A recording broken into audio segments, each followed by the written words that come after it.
Hello everyone, and thank you again for joining me on my channel.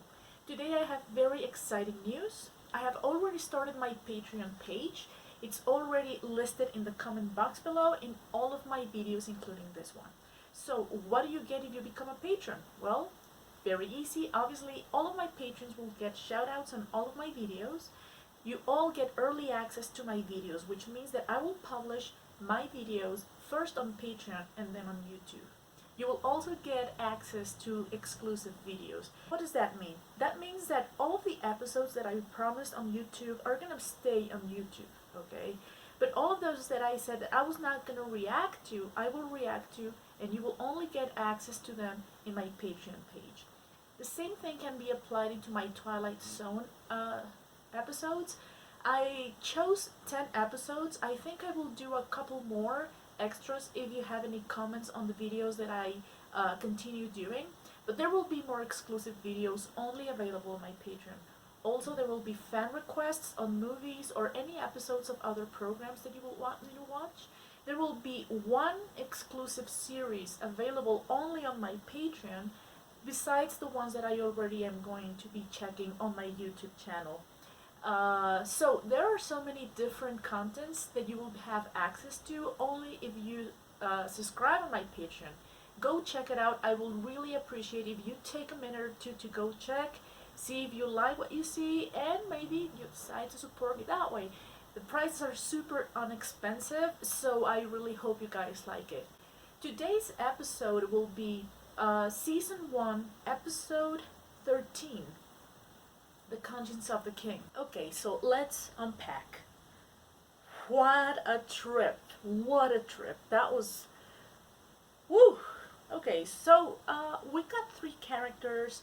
It was Dr. Layton, and it was Kodos, and the daughter Lenore. So, and well, we've also met the widow, but that widow had the expression of a blank. So these three main characters have this very complex plot going in among each other.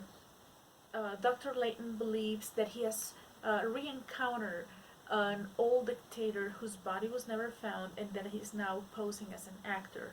Um, Kirk also suspects this. He meets his daughter, and in a very creepy way, he totally hits on Lenore. He's supposed to be like, what, 33? Somebody said in the comments back in the Menagerie Part 1 that Kirk was 33 and Pike was 50. Kirk is supposed to be one of the youngest men to become a captain. So, you know, the youngest he is, whatever, but he's like 30 something, right?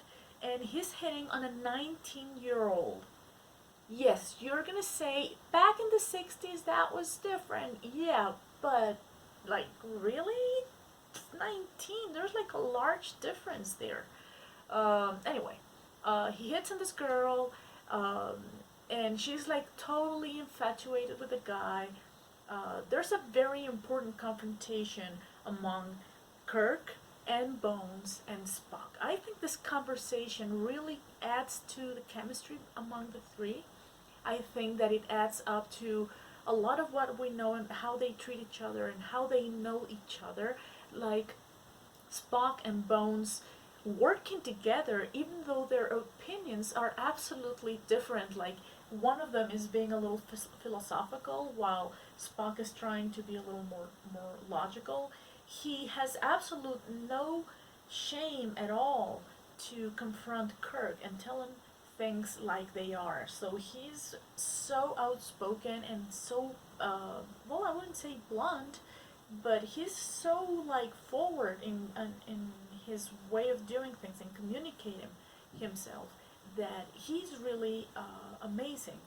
Now there was this one line that I thought, man, only Leonard Nimoy would be such a good actor to take this ridiculous line and just deliver it in the best way that a thespian could. And man, Logic, Captain.